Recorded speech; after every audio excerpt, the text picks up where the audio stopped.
Creuser, creuser, toujours creuser. C'est ce à quoi le Hamas et désormais, on le sait, le Hezbollah se sont engagés. Une arme stratégique qui va bien au-delà des missiles sophistiqués transférés par l'Iran. Une arme sur le point d'être neutralisée à Gaza et sans doute prochainement au sud Liban. Et dans ce cas, la question demeure. Quelle sera la réaction d'orgueil du bras armé de l'Iran au nord d'Israël? Nous en parlerons dans un instant très largement dans ce numéro spécial consacré au tunnel du Hezbollah.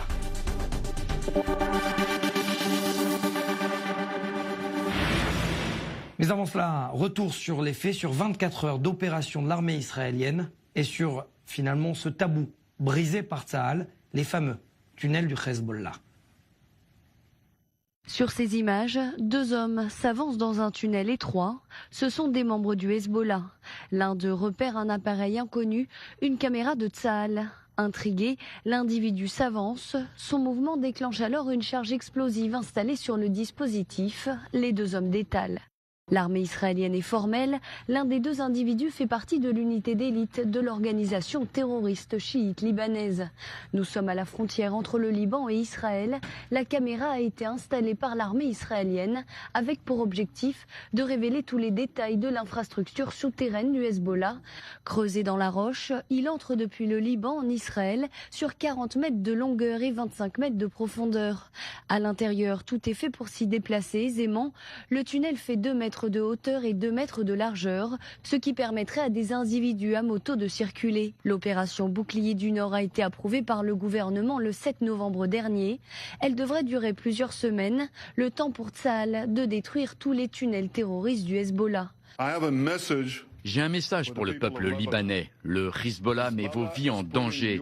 Il sacrifie votre bien-être pour servir les objectifs agressifs de l'Iran. Nous continuerons à faire tout ce qui est nécessaire pour nous défendre contre les efforts de l'Iran visant à utiliser le Liban, la Syrie et Gaza comme base terroriste avancée pour attaquer Israël. Benjamin Netanyahou réclame une réunion d'urgence du Conseil de sécurité. Washington a d'ores et déjà exprimé son soutien à Israël et à l'opération Bouclier du Nord. Dans cette émission, un panel d'invités. D'abord, Éric Seton, bonjour. Vous êtes ancien colonel de réserve de l'armée israélienne dans l'unité de Prestige 669. Vous avez combattu pendant la deuxième guerre du Liban. Eddie Cohen, vous êtes originaire du Liban, islamologue. Vous connaissez bien, vous avez grandi d'ailleurs avec certains membres aujourd'hui, certains cadres du Hezbollah. Depuis la Corée du Sud, nous attend David El-Kaïm, qui est spécialiste et expert en renseignement, en sécurité, relations internationales. Nous expliquerons à nos téléspectateurs pourquoi, depuis la Corée du Sud, notamment parce qu'il y a effectivement une coopération sécuritaire entre Israël et la Corée du Sud. Et puis, par téléphone. Pourquoi par téléphone, Meir Dahan? Vous êtes colonel de réserve de l'armée israélienne, mais ce que les téléspectateurs ne savent pas forcément, c'est que votre expertise, c'est le génie militaire. Et pourquoi par téléphone? Parce que notre caméra n'a pas pu rentrer là où vous êtes, c'est-à-dire dans le nord du pays. Vous avez pris part depuis hier aux recherches de ces fameux tunnels terroristes du Hezbollah. Meir, est-ce que d'abord, on a de quoi être surpris du fait que le Hezbollah creuse des tunnels offensifs à l'intérieur d'Israël? Non, surpris non, parce que ça fait des années qu'on travaille dessus et qu'on étudie les méthodes et la façon. Il faut comprendre il faut se rappeler que c'est le Hezbollah qui est à la base de la notion de savoir faire tout ce qui est sujet de tunnel. On les a vus en Yémen, en Irak. Ils ont exporté leur savoir-faire à la bande de Gaza. Et ils ont fait leurs études même là-bas. Et je vais vous surprendre un peu. Depuis 2013-14, on découvre une activité criminelle des fractions d'organisation de Hezbollah dans différentes régions dans le monde, notamment Paraguay, Brésil et Mexique. Et d'ailleurs, c'est en Mexique qu'ils ont accumulé un savoir-faire très très très très important, car la terre là-bas est complètement différente et difficile. Et là-bas, on a découvert plus de centaines de tunnels pour transmettre de la drogue et désarmement entre les États-Unis et le Mexique. Donc on voit que les bras de Hezbollah tournent de partout. Alors la question... On les trouve juste devant nous, donc surpris, non. On l'étudie, oui.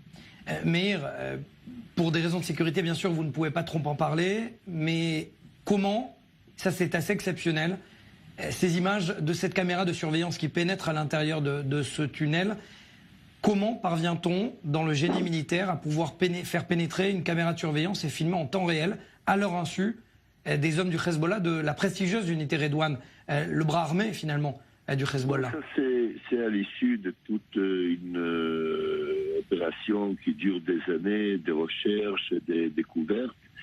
Et finalement, Israël a construit un système entier qui est conçu de beaucoup de choses, intervention de technologie, intelligence et autres, qui fait qu'on arrive aujourd'hui à découvrir des tunnels là où ils sont. Et une fois on les a découverts, pénétrer une caméra, c'est un détail technique, ça n'a rien d'important. Alors, Meir, très rapidement, puisque vous êtes dans le Nord, vous voyez plus ou moins ce qui est en train de se passer. Le général, le chef d'état-major, Gadi Eisenkot, parle de plusieurs semaines de travail. 130 km, vous êtes colonel de réserve du génie militaire. Combien de temps, selon vous? Vous pouvez dire quelques semaines, plusieurs mois? Combien de tunnels il y en a? Ouais. Et je pense pas qu'il faut mesurer ça. Bien sûr, ça se mesure en temps, mais ça accumule aussi d'autres paramètres, comme intervention de l'autre côté, à quel point ils vont être stressés, etc. Et il faut comprendre quelque chose. Ça a été le vrai sujet, c'est le conflit entre Hezbollah et Israël, et on le voit de partout, en Syrie, on le voit à la bande de Gaza, on le voit à la frontière libanaise. Il est clair, et ça c'est le message israélien qui est très très clair. Il n'y aura pas une frontière silencieuse à la bande aux frontières libanaises.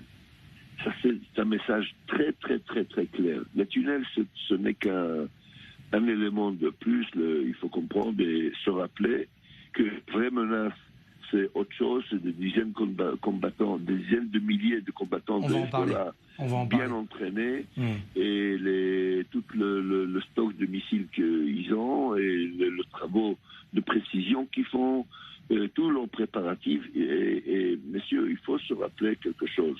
Le Hezbollah se réveille chaque matin et déclare: nous voulons l'extermination de l'État juif. On va en parler, Meir Dahan. Merci beaucoup. Je rappelle à nos téléspectateurs, et pourquoi vous êtes par téléphone, que vous êtes justement dans le Nord en ce moment pour justement prendre part aux travaux de recherche de ces fameux tunnels. Alors, je me tourne assez rapidement vers vous, Eddie Cohen, vous êtes islamologue, vous êtes libanais. Meir Dahan disait à l'instant que le Hezbollah se réveille chaque matin en voulant la guerre. Pourtant, depuis hier, il a des tractopelles en face de sa frontière et il ne fait rien. Pourquoi? Tout d'abord, on va voir ce que Hezbollah a fait ces dernières années. C'est vrai, il dit on veut tuer Israël, on veut exterminer l'État d'Israël. Mais en fait, le Hezbollah, il tue les Syriens, il tue les Syriens. Combien de Hezbollah a tué des musulmans et combien de Juifs israéliens a tué? Le Hezbollah, la raison d'être de Hezbollah, c'est de dire, soi-disant, je suis la résistance contre Israël. C'est ça la raison qui ne veut pas abandonner les armes, ces armes.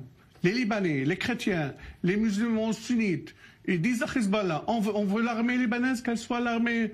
On ne veut pas des milices, parce que Hezbollah, c'est une milice organisation terroriste. Le Hezbollah, en fait, il se fout des Libanais. Il dit, moi, je veux exterminer Israël, mais en fait, il tue les Syriens, il tue les musulmans en Irak, les musulmans en Yémen. Et la raison d'être, c'est soi-disant, je suis contre Israël, mais en fait, la vérité, il est contre les musulmans sunnites. C'est une guerre entre les chiites et les sunnites qui s'est déclenchée il y a 1450 années, et ça continue. Donc ça, c'est pour l'idéologie du Hezbollah. Est-ce que vous, Eric, vous avez l'impression finalement qu'on est à aux portes d'une guerre, parce que le Hezbollah pour l'instant ne réagit pas, mais c'est une question de temps avant que la milice chiite ne réagisse? Je crois que les clés de la guerre se trouvent non pas au Liban ou au sud Liban, mais à Téhéran. Le Hezbollah travaille pour l'Iran, ce qu'il a fait également en Syrie, et en fait son patron va décider quand est-ce qu'il va lancer cette guerre. Mais c'est vrai qu'en ce moment, le Hezbollah a créé une force qui est très très importante, beaucoup plus importante que ce qu'on a connu pendant la deuxième guerre du Liban en 2006. C'est vrai que nos possibilités également ont augmenté, se sont améliorées. Et comme a dit général Amir Echel, le commandant de l'armée de l'air, en quittant son poste, ce qu'on a fait en 34 jours, on pourra le faire maintenant en 48 heures. Mais on a en face de nous une force très très importante qui possède peut-être le plus de missiles au monde. Et c'est un quasi-État qui se trouve en face de nous avec une armée. Et ce quasi-État est en fait aux ordres de Téhéran. Et Téhéran en ce moment est en train d'essayer de prendre Israël en tenaille, avec au sud le Hamas et au nord le Hezbollah. Le Hamas en ce moment est en train de fléchir par tout ce qu'on a, tout l'accord général qu'on est en train d'essayer de mettre en place. Et ça peut-être exciter le Téhéran à en fait provoquer quelque chose au nord d'Israël. Eddie, je le disais hier sur cette antenne, que le Hezbollah a quasiment utilisé 80% du budget alloué par l'Iran à la construction de ces tunnels. Et pourtant, on le voit bien, les tunnels, une arme stratégique qui n'a pas pu voir le jour. Est-ce qu'on peut imaginer que l'Iran demande des comptes au Hezbollah pour cette arme qui n'a jamais vu le jour finalement? Téhéran paye l'argent, fournit l'arme, fournit aussi l'argent. C'est un des projets. Il y a évidemment dizaines de projets. Le Hezbollah aussi travaille en dehors d'Israël. Il essaie toujours de surveiller les ambassadeurs israéliens, de faire des explosions contre les Juifs. Ça, c'est un seul projet. Mais c'est vrai, c'est un projet qui a dû coûter beaucoup d'argent. Mais viens, on va savoir pourquoi ce projet a été fait. Est-ce que le Hezbollah peut occuper Israël avec ce tunnel? Non. Ce tunnel, il est fait juste pour la propagande. Le rêve de Nasrallah, c'est d'infiltrer 5-6 commandos Hezbollah, planter le drapeau, filmer ça et dire aux Arabes, voilà, j'ai occupé la Palestine. Hezbollah, on va dire la vérité. Ces dernières années, il a perdu sa popularité. Parce que la guerre de la Syrie, le Hezbollah a tué les Syriens, a tué les musulmans. Et le monde arabe lui a dit, vous êtes résistance contre Israël, pourquoi vous tuez les musulmans? Et il a perdu beaucoup de popularité. Maintenant, le Hezbollah, il veut rejouer, il veut prendre la popularité encore une fois, à nouveau. Et ça, c'est un moyen d'être populaire dans le monde arabe, mettre le drapeau et dire, j'ai fait un commando en Israël, et je vais occuper la Palestine. Je veux libérer Jérusalem. Je veux libérer la Palestine. Je veux libérer la zone de Sheba. La ferme de Sheba. Et dit, là vous parlez d'une stratégie du Hezbollah, mais militairement, est-ce que concrètement le Hezbollah est capable de tenir tête à l'armée israélienne? Bien sûr que non, bien sûr que non. Mais les points, Hezbollah, il tire ces missiles qu'il a. On dit qu'il a entre 100 et 150 missiles. Ces missiles vont toucher la population israélienne. Mais si au sol, le Hezbollah se bat en Irak, le Hezbollah se bat au Yémen, le Hezbollah se bat en Syrie. Oui, mais ça dépend. Est-ce qu'il possède les missiles exacts? Nasrallah, il a dit que lui, il possède ces missiles. Mais au-delà des missiles, les hommes en eux-mêmes, l'infanterie, est-ce qu'elle est capable de se battre et de tenir tête? Ils sont forts. Ils sont forts. Le Hezbollah, il ne faut pas négliger. Ils sont très forts, le Hezbollah. Mais qui va payer ce prix-là? Si la guerre, elle va éclater entre Hezbollah et Israël, le Liban, et je répète une fois, le Liban va être détruit.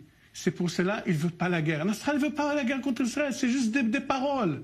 Si les chrétiens, et Jaja, le président libanais, les musulmans, Hariri, ils ne veulent pas la guerre. Personne ne veut la guerre.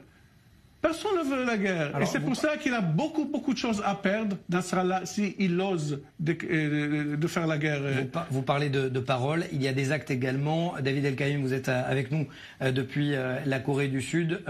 Effectivement, Israël a vendu des systèmes de missiles antimissiles à la Corée du Sud parce qu'il y a effectivement cette grande syndicale terroriste, Corée du Nord, Syrie, Iran. Est-ce que c'est exactement ce que vous ressentez depuis la Corée du Sud ?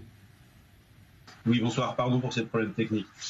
Oui, donc en fait, comme vous l'indiquez, il y a les liens entre la Corée du Nord, la Syrie, l'Iran et les milices qui dépendent de l'Iran telles que le Hezbollah sont assez anciens et au moins depuis les années 80 en fait.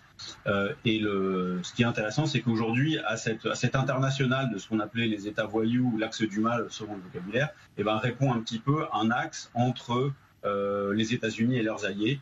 Et là, le contrat le nouveau contrat que viennent de passer les Coréens avec Israël, en est une illustration.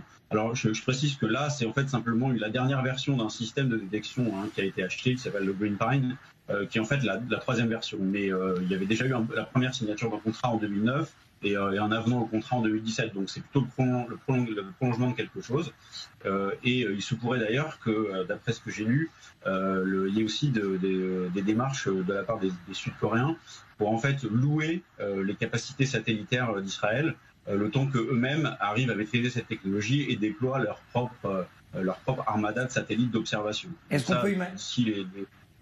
qu'on peut imaginer, David, une représaille justement de la Corée du Nord et de ses alliés, l'Iran, face justement à cette relation entre la Corée du Sud et Israël ? Il me semble pas, parce que les liens de la Corée du Nord avec ces régimes-là, elle a pu être entre guillemets idéologique, anti-impérialiste, pour employer ce vocabulaire dans les années 80. Mais maintenant, c'est purement, une question de survie pour le régime nord-coréen. Le régime nord-coréen, il subit un blocus, un embargo et des sanctions économiques qui sont vraiment très très fortes, même si elles sont partiellement détournées par les Chinois et par les Russes. Mais c'est vraiment un régime qui est complètement exsangue, qui en fait se faisait simplement de la vente d'armes. Ils étaient prêts à vendre tout ce qu'ils produisaient, n'importe quelles armes, ils étaient prêts à les vendre à n'importe qui pour avoir des devises en fait. Donc le fait qu'il y ait un rapprochement entre la Corée du Sud et la Corée du Sud et Israël, je pense pas que ça déséquilibrera quoi que ce soit dans la péninsule coréenne. Leur problématique est pas là du tout, et de toute façon en ce moment ils sont dans une phase de rapprochement. Je doute beaucoup que la situation au Moyen-Orient change quoi que ce soit sur ce terrain-là. Merci David, restez avec nous. Alors, vous parliez justement de la Syrie, de cette exportation de savoir nord-coréen. À l'époque notamment, c'était ce qui avait valu un raid de l'armée israélienne, de l'armée de l'air israélienne, contre une centrale syrienne calquée sur le modèle nord-coréen. Ce qui m'amène justement l'occasion pour moi de parler d'un simulateur. Un simulateur de vol de pilotes de chasse. Ça existe dans l'armée, mais ça existe également dans le civil. Nous sommes allés à sa rencontre. Regardez, on en parle juste après avec nos invités. Bonjour, bienvenue dans l'escadrille. Prêt à voler ? Ça va être une grande expérience pour vous. Allons-y. Quelques secondes plus tôt, nous avons donc enfilé la fameuse combinaison, prêts, pour la première fois, à suivre les premiers pas d'un pilote. Et ce, dans les moindres détails. Briefing d'avant-vol, explications techniques, sans oublier la mission qui nous a été fixée. Tout a été pensé pour que l'on ressente les mêmes impressions qu'un pilote de chasse. Je maintiens les 370 nœuds de vitesse. Je continue de grimper. Le pilote, c'est Kobi Regev, colonel de réserve dans l'armée de l'air israélienne, ancien commandant de 2 escadrilles d'avions de chasse et fondateur, depuis 3 mois, de ce simulateur. Je dirige pour ce vol une escadrille composée d'un F-35 accompagné de 2 F-16I.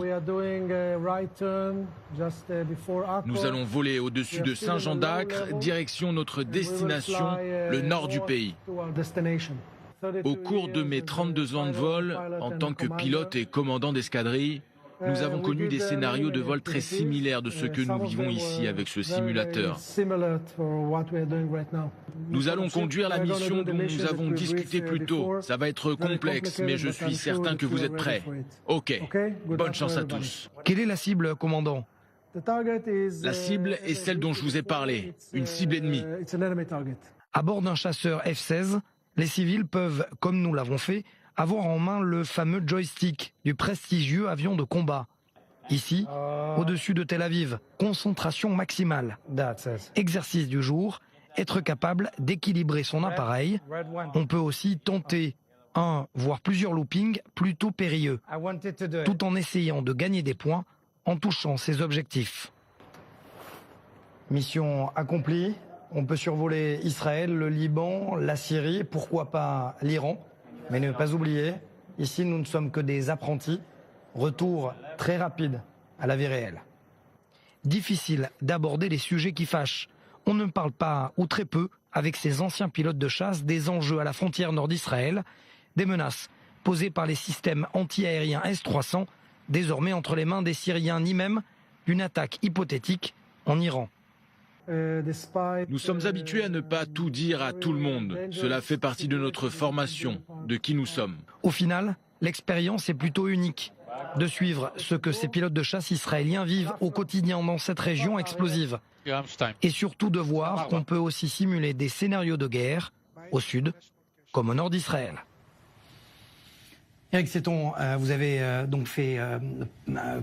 Vous avez combattu pendant la Seconde Guerre du Liban avec cette unité de l'armée de l'air 669. Est-ce que la prochaine guerre, alors on parle de Troisième Guerre du Liban, Première Guerre du Nord, est-ce qu'elle sera uniquement faite depuis les airs? Non, pas uniquement. C'est vrai que notre capacité aérienne a énormément évolué et s'est énormément améliorée. Et nous pouvons infliger de grandes pertes au Hezbollah par les airs. Mais les combattants du Hezbollah se cachent et le réseau de souterrains que nous avons découvert n'est qu'une partie des réseaux de souterrains qui existent au sud Liban et qui sont des souterrains de logistique et d'attaque, et qui permettent aux combattants de se dissimuler. Et ce sont des combattants, comme l'a dit M. Cohen, très intelligents, très forts et... Est-ce que vous pensez que justement la construction de fameux murs de sécurité a été pensée en amont pour permettre justement les travaux de recherche de ces tunnels terroristes? Bien sûr, ce n'est pas d'aujourd'hui que nous avons découvert ces tunnels, ça fait plusieurs années que nous les suivons et c'est quelque chose qu'il fallait faire de façon progressive et de façon réfléchie. Une attaque terrestre, ce serait une attaque qui mettrait également en jeu tout le Liban et pas seulement le Sud-Liban. Et c'est exactement ce qu'a rappelé Netanyahou hier dans son discours. Est-ce que vous pensez, Eddie Cohen, que cette décision de Netanyahou, elle est politique ou alors avant tout, elle est sécuritaire? Non, tout d'abord, on a attendu que ça pénètre dans les frontières israéliennes. Parce que si on avait découvert ces tunnels et chez eux, au Liban, les Libanais vont dire c'est notre pays, c'est notre territoire. Mais on a attendu quelques années pour que ce tunnel pénètre, je pense, ce tunnel pénètre dans les frontières israéliennes. Et écoutez, Hezbollah, c'est une organisation terroriste, mais pas vu uniquement par nous et les Américains. Les Arabes, les pays du Golfe considèrent le Hezbollah une organisation terroriste. C'est-à-dire, Netanyahou, il veut maintenant, avec M. Trump, mener une guerre contre le Hezbollah. Et pas à niveau uniquement le tunnel. C'est un grand projet que M. Trump et Bibi Netanyahou vont mener une escalade politique et peut-être militaire contre le Hezbollah. Ça c'est assez dangereux ce que vous êtes en train de dire, c'est-à-dire qu'il y a deux fronts, et politique et militaire. Très rapidement, Éric, concrètement, si jamais il doit y avoir un embrasement, qui allumera la mèche le premier? Je pense que ce sera le Hezbollah. Il trouvera un moyen de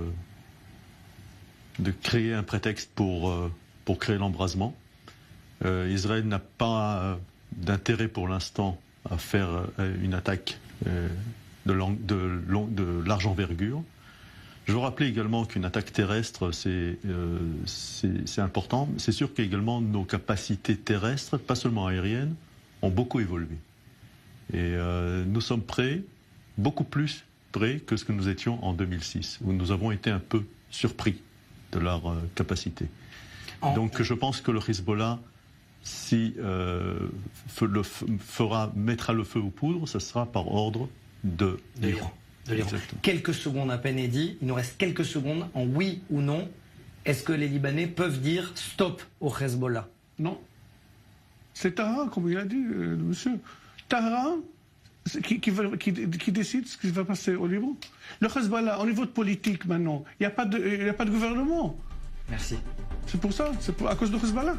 Merci Eddie Cohen, Libanais d'origine, islamologue. Merci Eric Seton et merci également David El-Kaïm depuis la Corée du Sud. Merci messieurs d'avoir été avec nous. Je vous retrouve donc la semaine prochaine en espérant peut-être qu'il n'y aura pas de nouveau une guerre dans le front nord.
Je t'aime, mon amour.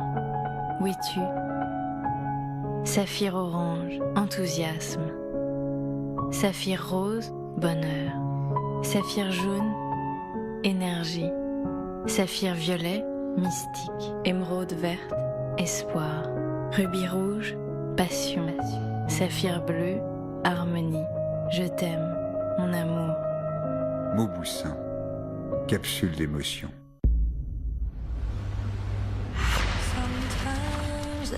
Tu nous laisses entrer? C'est quoi ça?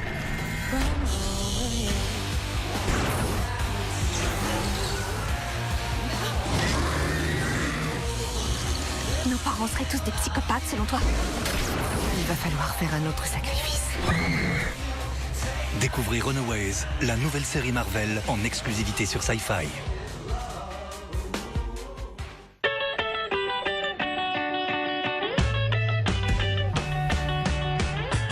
L'aventure vous tente? À Noël, l'UEFA Champions League s'invite sous votre sapin. Suivez les plus grands clubs français et européens en exclusivité et sans engagement sur la chaîne RMC Sport à seulement 9 € par mois pour les clients SFR. Appelez le 1090. SFR, enjoy. Et en ce moment, profitez-en avec la fibre à partir de 20 € par mois pendant un an, puis 41 €.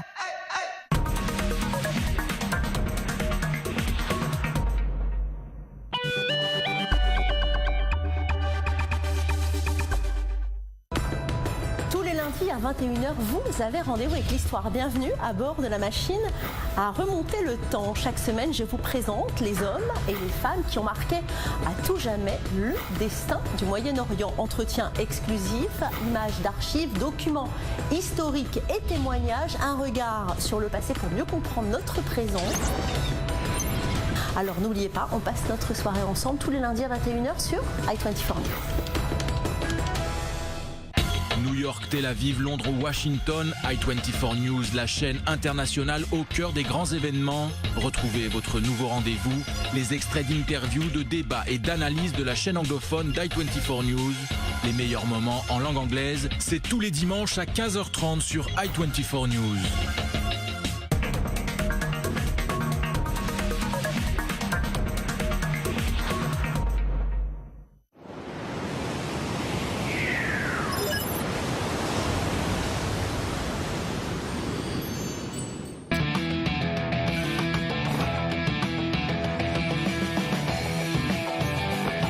Deux thèmes, 4 ambassadeurs, une voix. Léa Landman.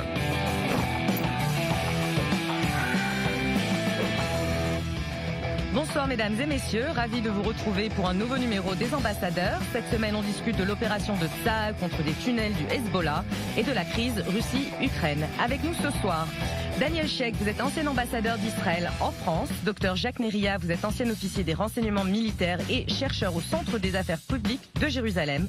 Myriam Danan, vous êtes journaliste sur i24 News. Et Yitzhak Levanon, vous êtes ancien ambassadeur d'Israël en Égypte et au Conseil des droits de l'homme de l'ONU à Genève. Mais on débute tout de suite avec l'actualité diplomatique de la semaine.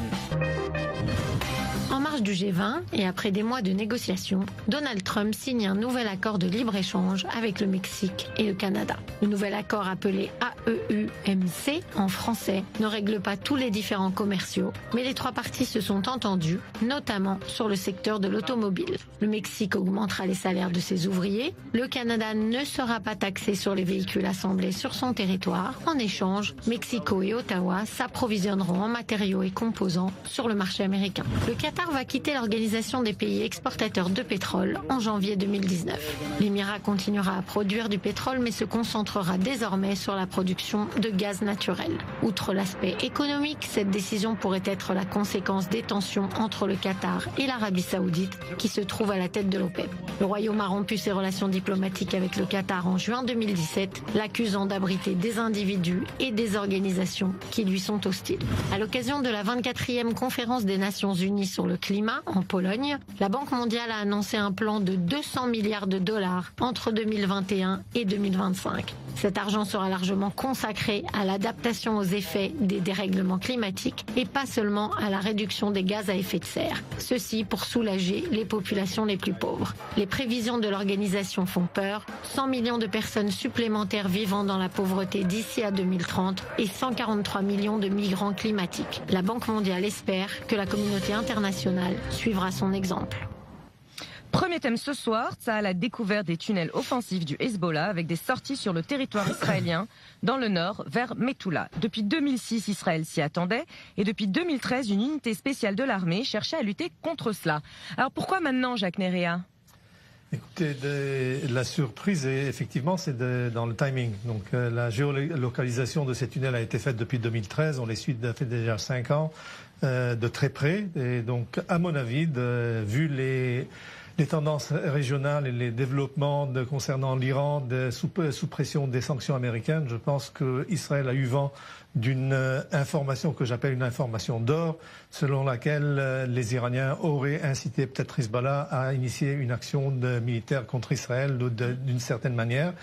Et c'est une opération d'assez grande envergure, parce qu'elle justifie le fait que Netanyahou a voyagé à Bruxelles pour rencontrer Pompeo et en discuter avec lui une délégation très importante de très haut niveau. Donc c'est coordonné, vous dites ? Je pense que c'est un événement qui est très, je dirais, important aujourd'hui, et que suivant les réactions de Hezbollah, on verra si jamais nous allons vers une confrontation armée où les choses se passeront d'une autre manière. Même si pour le moment les forces israéliennes affirment qu'elles agissent à l'intérieur du territoire israélien, tant que faire se peut est possible justement, pour éviter de donner une excuse au Hezbollah pour réagir immédiatement. Et puis également, vous disiez à l'instant que ça a justifié un déplacement de Benjamin Netanyahou à Bruxelles pour rencontrer Mike Pompeo. Ça a peut-être aussi justifié une non-réponse des Israéliens contre le Hamas il y a quelques semaines.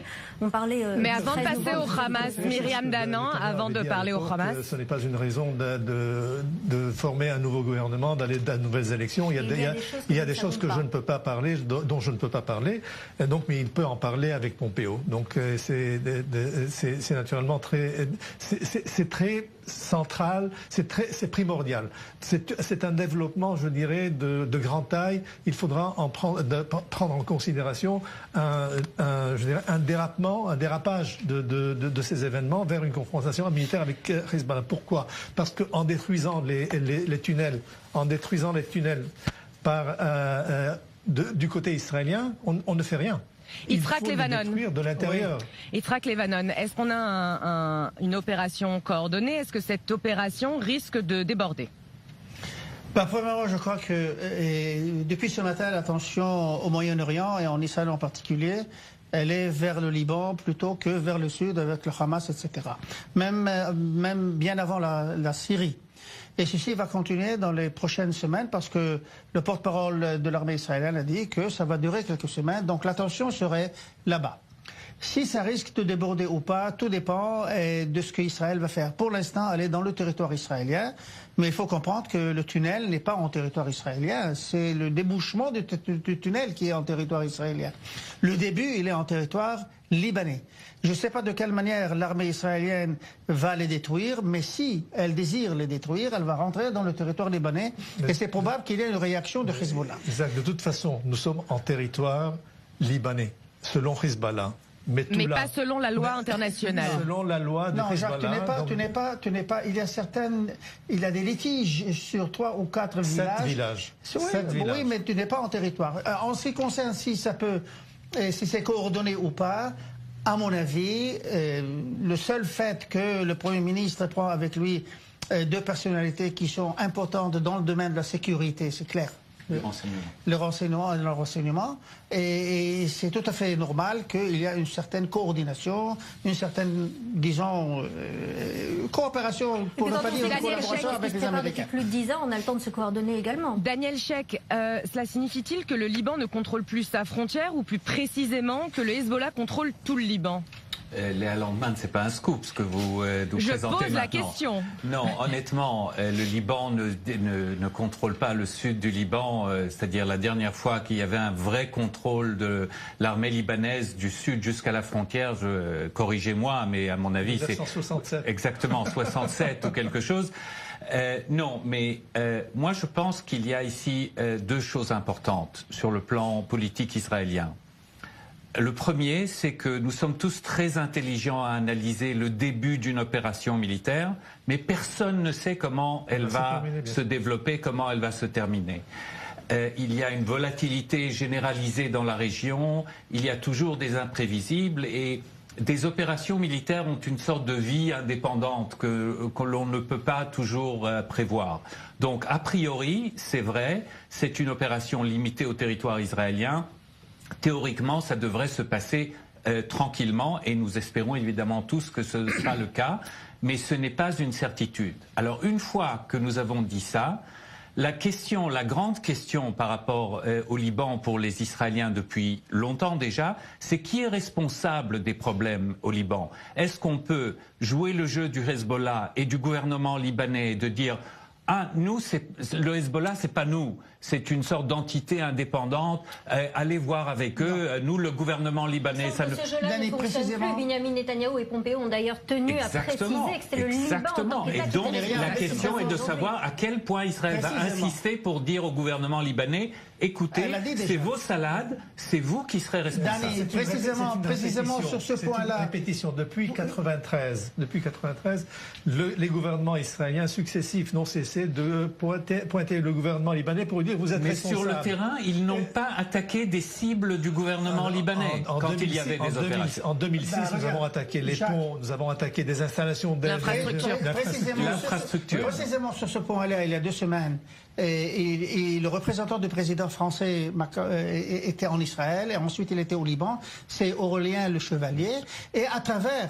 cette personne-là, Israël, a dit aux Libanais que bon voilà, il faut faire attention parce qu'il se passe X, Y et Z. La seconde chose, Et le Liban ne peut pas se désister de ce qui se passe avec le Hezbollah, etc. Parce que ce qui se passe aujourd'hui, c'est une violation flagrante de Conseil de sécurité, la décision des 7-0-1. Qui n'a jamais été très spécialement respectée. Le sud du Liban est censé être une zone démilitarisée et elle n'a jamais été par le Hezbollah. Non, ça a été accepté par tout le monde et la preuve... Pas par le Hezbollah. Oui, l'armée libanaise est supposée contrôler cette situation. Elle a envoyé ses forces. De toute façon, je pense qu'il faut arrêter d'entretenir ce flou entre Liban et Hezbollah. Le Hezbollah aujourd'hui a non seulement un pouvoir militaire effectif, mais il a aussi pénétré à l'intérieur de toutes les infrastructures politiques, militaires et diplomatiques du Liban. On va continuer à faire cette séparation pour le débat. Ce que je veux dire, Myriam, c'est que on ne peut pas désister, on ne peut pas, disons, libérer le Liban de sa responsabilité sur ce qui se passe. Et d'ailleurs, je pense que l'une des raisons que nous avons eu une longue période de tranquillité sur cette frontière, c'est aussi que les messages israéliens à cette question ont été de plus en plus clairs et sans ambiguïté, en disant au gouvernement libanais, si le Hezbollah bouge trop, l'État libanais aura un lourd prix à payer.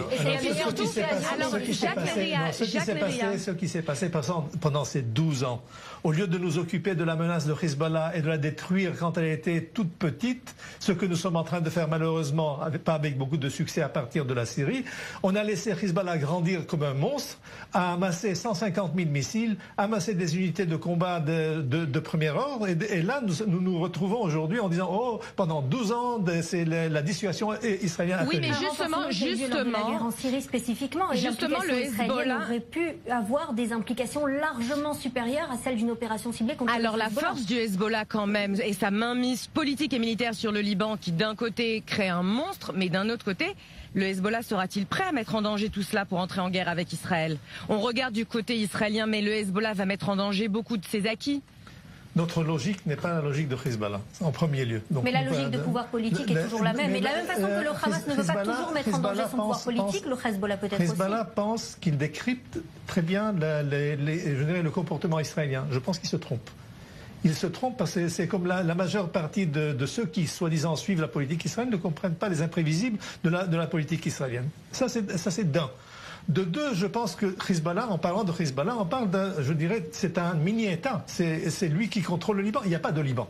Le Liban, c'est une entité, oui, c'est une coque vide. Il y a un Hezbollah qui est aujourd'hui une pieuvre politique et militaire qui a gardé il contrôle l'armée, l'aéroport de Hariri est dans ses mains, les services de sécurité, l'armée libanaise, le Parlement. Le Parlement. Oui, pour revenir à la question de Léa Alop, Léa posait à l'instant la question de l'influence iranienne sur les décisions du Hezbollah. Et là, je pense qu'il va falloir distinguer une influence iranienne, comme on l'a vu récemment par exemple sur le Hamas, puisque l'Iran finance également partiellement le Hamas, ou le Hezbollah. Et c'est également différent, absolument, parce que l'Iran est l'unique source de financement aujourd'hui du Hezbollah. Principale source de financement. Le tient bien davantage. Juste pour rectifier, l'Iran...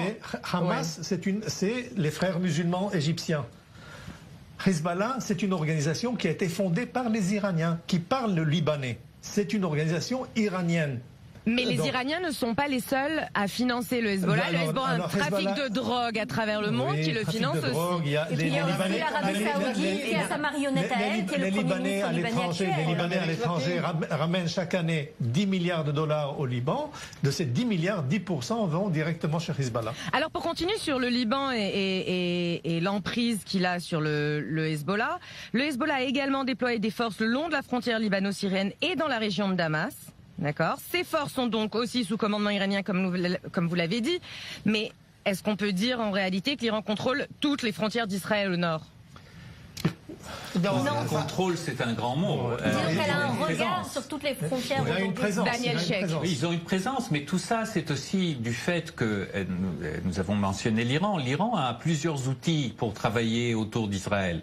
Il y a le Hezbollah, qui l'utilise depuis longtemps au Liban et qui maintenant déborde vers la Syrie, avec quand même des limitations beaucoup plus grandes que dans le sud Liban.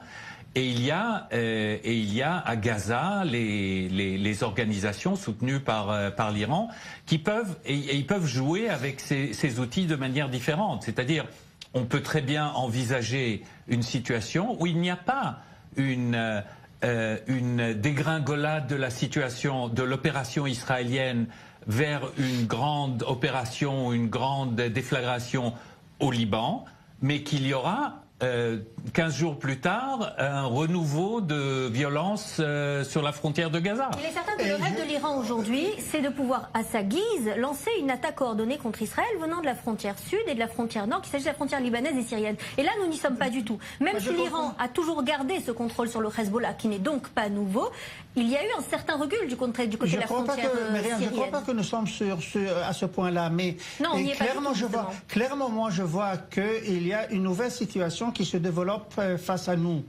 Il y a le Hezbollah, par exemple, après avoir terminé ce qui se passe en Syrie, il y a un processus de rapatriement à l'intérieur du Liban. Ce sont des gens qui ont une certaine expérience.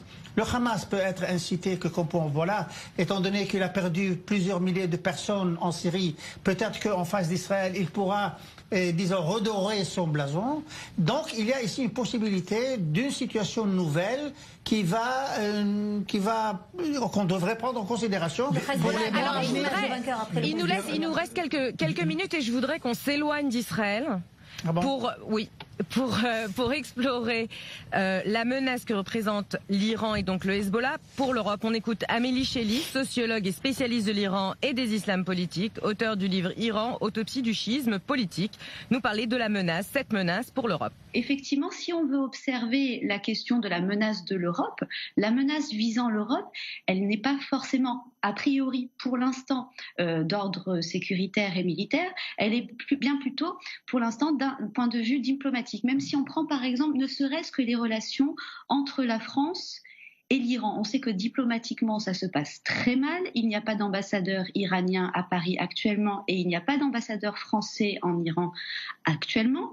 Effectivement, incessamment, il est question de rappeler que si l'Europe et la France ne font pas d'efforts pour la pérennité des accords, eh bien, ce qui risque d'arriver, c'est que le discours conservateur en Iran redevienne le discours majoritaire et que le prochain président soit donc un conservateur et que tout l'apaisement et tous les rapports cordiaux diplomatiques que l'Europe et l'Iran ont pu développer ces derniers temps seraient des efforts qui se réduiraient. Yitzhak Levanon, vous êtes d'accord avec cette analyse ? Oui, je suis tout à fait d'accord. Je crois que le rôle de l'Iran, il est très clair. Je crois aussi que la position européenne, elle est en train de changer, mais pas précisément sur tous les plans avec les Iraniens, mais principalement sur le rôle de l'Iran en territoire européen ou ses tentatives d'utiliser les territoires européens pour arriver à certains objectifs et éliminer certains des opposants. Mais je crois que dans d'autres domaines, comme la question par exemple du nucléaire, les Européens sont tout à fait d'accord de continuer l'accord avec les Iraniens. Donc il y a une certaine dichotomie, il y a une certaine, disons, position qui est un peu bizarre de la position européenne. C'est pas pour rien d'ailleurs que les Français et les Européens de manière générale ont répondu à l'initiative de Trump d'annuler l'accord nucléaire en disant plutôt que de l'annuler, élargissons-le sur les questions de l'action iranienne en dehors de ses frontières avec les organisations terroristes, etc. Parce que ça concerne l'Europe. Et les missiles balistiques. Et les missiles balistiques, parce que ça concerne l'Europe beaucoup plus que la question nucléaire directe. Un élargissement de l'accord avec lequel les Iraniens n'ont absolument jamais été d'accord. Et puis l'Iran aujourd'hui n'est pas dans une bonne situation depuis que cet accord a été remis en question par les Américains et qu'on a eu un renouvellement des sanctions. Donc effectivement, l'Europe n'est pas la priorité aujourd'hui pour l'Iran, il s'agit plutôt de consolider un petit peu. Où les Iraniens manœuvrent là-bas dans le domaine du terrorisme à merveille. C'est-à-dire qu'ils ont là-bas plusieurs cellules terroristes. Depuis 88, l'affaire Giorgi à Paris, les Iraniens ont utilisé le territoire européen pour toutes leurs actions terroristes et dernièrement les cellules qui ont été attrapées en Europe le prouvent. Les Iraniens font ce qu'ils veulent. Sauf qu'il n'est pas certain que lancer des actions terroristes soit aujourd'hui la priorité de l'Iran. Merci pour ce premier débat. Nous passons au second thème de cette émission. Depuis que les gardes-côtes russes ont intercepté par la force 3 navires de la marine ukrainienne en mer Noire, les tensions ont monté d'un cran. Kiev a instauré la loi martiale et Moscou a annoncé le déploiement, probablement prévu à l'avance quand même, de S-400 en Crimée. Alors pour l'Ukraine, c'est une agression de la Russie. Pour les Russes, c'est une intrusion illégale des Ukrainiens, mais un incident minime. Donc des points de vue diamétralement opposés. Mais une même hostilité. Daniel Sheikh, pouvons-nous revenir rapidement sur l'historique des relations ? Très mauvaise. Non, c'est une histoire très compliquée qui date de siècles. Mais je pense que, puisque nous sommes quand même dans une émission d'actualité, la crise ou la tension de ces dernières années entre ces deux pays, c'est une sorte de conflit que nous regardons rarement, mais qui est un vrai conflit où il y a des morts, où il y a des affrontements, où il y a des... Plus de 10 000 morts dans le Donbass depuis... Oui, exactement. C'est-à-dire, ce n'est pas une petite friction diplomatique ou un petit problème frontalier. Il y a... Mais, et là c'est le grand mais, parce que vous avez dit la tension monte d'un cran, elle peut encore monter, mais ça peut aussi nous exploser à tous dans la figure, parce que ce sont quand même deux armées sérieuses avec un bagage d'hostilité nationaliste extrêmement répandu dans les populations. Donc il y a un potentiel d'une vraie guerre entre ces deux pays. Alors, au cœur de l'Europe. Poutine, jusqu'à présent, a à chaque fois franchi les lignes rouges, mais un tout sans petit réaction. peu. Et surtout sans réaction. Maintenant, l'Ukraine a fait appel à l'OTAN. Il teste les frontières. L'Ukraine a fait appel à l'OTAN. A déclaré la loi martiale. Oui. Ça sert à quoi exactement? En pleine période électorale. En pleine période électorale, exactement. C'est une attitude... Ça sert à se faire élire. Mais Jacques Néria, l'Ukraine a quand même fait appel à l'OTAN. Et les États-Unis et l'Europe vont-ils intervenir? Parce que en finale, la Russie monte d'un cran à chaque fois. C'est un peu comme l'histoire de la grenouille, on ne le sent pas. Il n'empêche que c'est à la frontière européenne, il n'y a pas de réaction. Oui, il n'y aura pas de réaction à mon avis parce que les Russes savent manager cette crise-là. C'est une crise à basse tension. Les Russes Poutine, naturellement, réussit à le faire comme il a réussi dans d'autres endroits dans le monde, et où il s'est imposé, en Syrie. En Géorgie. En Géorgie, naturellement, à partir du moment, il est très simple, les satellites, les ex-satellites de l'Union soviétique doivent rester loyaux à la nouvelle Russie, à la Confédération russe, et commencer à maintenir des relations préférentielle avec les États-Unis, ce n'est pas exactement la formule que... Ni d'ailleurs avec les Européens, tout puisque tout ça avait démarré par un fait. accord de rapprochement avec l'Union Européenne qui est très mal passé côté russe, qui était moyennement accepté côté ukrainien, parce que rappelons quand même que ce pays est à 50-50, d'un côté ukrainien pro-européen et d'un autre côté sérieusement pro-russe. Mais est-ce qu'on va faire une guerre vraiment ouverte?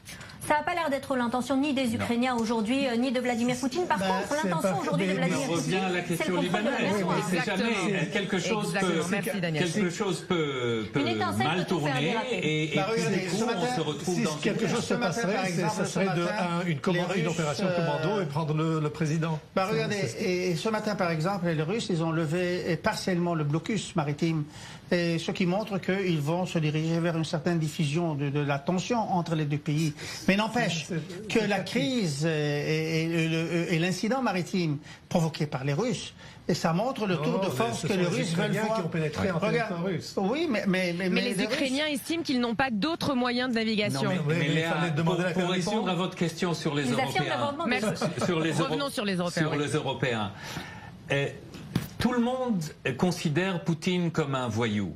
Et il a un comportement de voyou, mais le problème c'est que c'est un voyou bien élevé et que il a de la retenue, et comme Jacques vient de le dire, il a su... Et il se bat avec des ours. Oui, mais il a su, quand il voit que ça devient trop problématique, il sait aussi prendre un pas en arrière. Et donc les Européens, les Occidentaux de manière générale, les Américains ne sont pas mieux dans cette histoire, se garde de le mettre sous trop de pression, et c'est la raison pour laquelle je pense qu'une intervention européenne physique dans ce conflit me semble extrêmement lointaine. D'ailleurs au G20, c'était l'occasion pour Vladimir Poutine de défendre sa version des faits. Juste un mot sur ce qui se passe à le blocus maritime. Ce que veut aujourd'hui Vladimir Poutine, c'est prendre le contrôle de la mer Noire, et ça c'est un cran de plus dans ce conflit qu'il n'avait pas atteint jusqu'à présent. Il n'était pas censé l'avoir. Il y avait une libre circulation depuis 2003, bien avant ce conflit, entre l'Ukraine et la Russie sur tout ce district-là. Or là, il y a non seulement un enjeu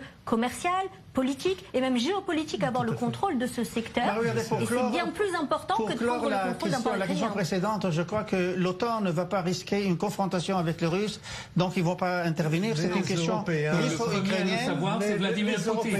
Les Européens sont en train de se battre sur Brexit. L'OTAN ne va pas le faire. Sur les gilets jaunes, pas gilets jaunes. Les gilets jaunes ont déjà fait leur présence en Belgique. L'Italie est en crise. L'Espagne en crise économique. Ils ont la tête aujourd'hui pour s'occuper de ce qui se passe en Ukraine. Et puis surtout, puis surtout, vous l'avez dit tout à l'heure, l'Ukraine ne fait pas partie de l'Europe, elle fait partie de l'Europe de l'Est, elle appartient à la Russie dans cette division. Ce qui est certain, c'est que Poutine, il est présent partout. Oui, mais c'est ce qui lui donne la force aussi de faire ce qu'il veut.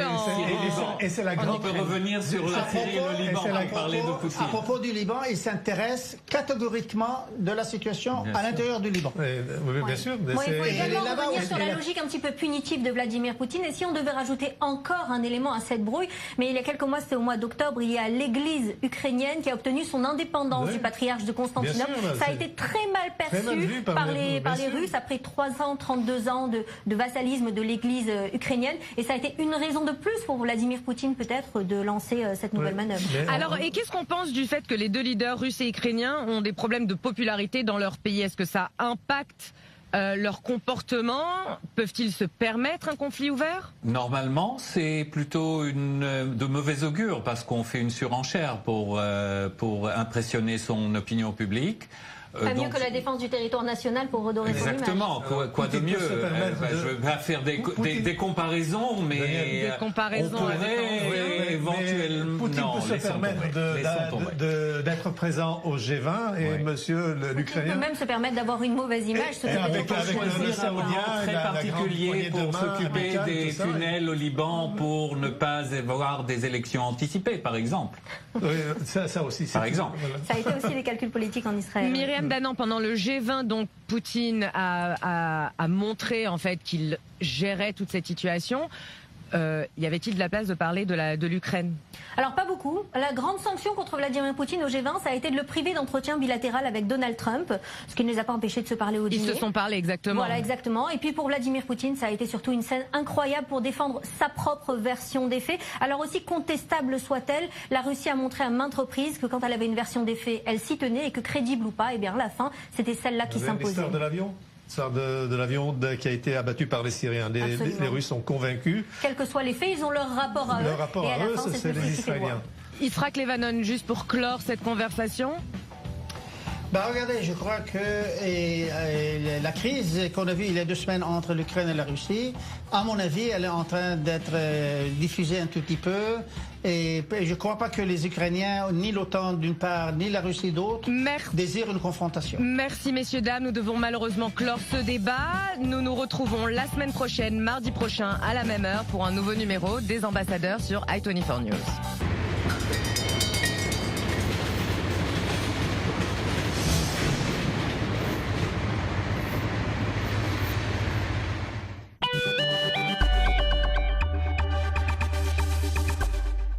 Omni, l'aide au sommeil connecté pour mieux vous endormir et vous réveiller en douceur. Avec Omni, suivez et améliorez la qualité de votre sommeil nuit après nuit. Dormez mieux avec Omni. Retrouvez Omni sur terraillon.com.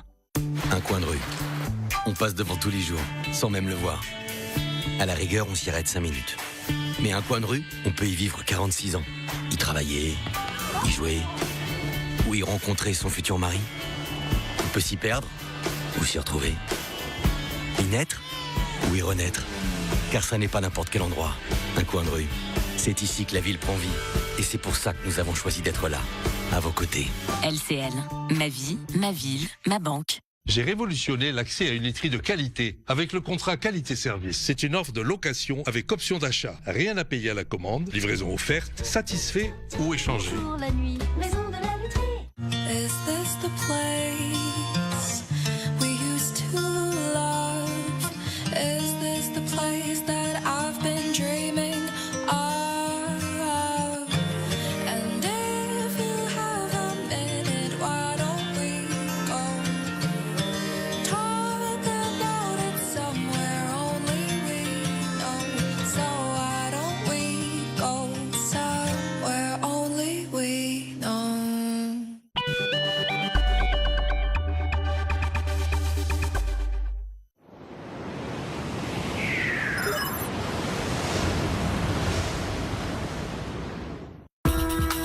Expliquer un Orient compliqué. Tous les jeudis, le Mag-Orient vous donne rendez-vous pour découvrir les histoires du Moyen-Orient et du Maghreb, les plus tragiques, les plus touchantes. Décryptage, reportage en plein cœur du Moyen-Orient. Nouveau format, nouveau visage pour la nouvelle saison du Mag-Orient. C'est Orient avec Cyril Amar sur i24 News. New York, Tel Aviv, Londres, Washington, i24 News, la chaîne internationale au cœur des grands événements. Retrouvez votre nouveau rendez-vous, les extraits d'interviews, de débats et d'analyses de la chaîne anglophone d'i24 News. Les meilleurs moments en langue anglaise, c'est tous les dimanches à 15h30 sur i24 News.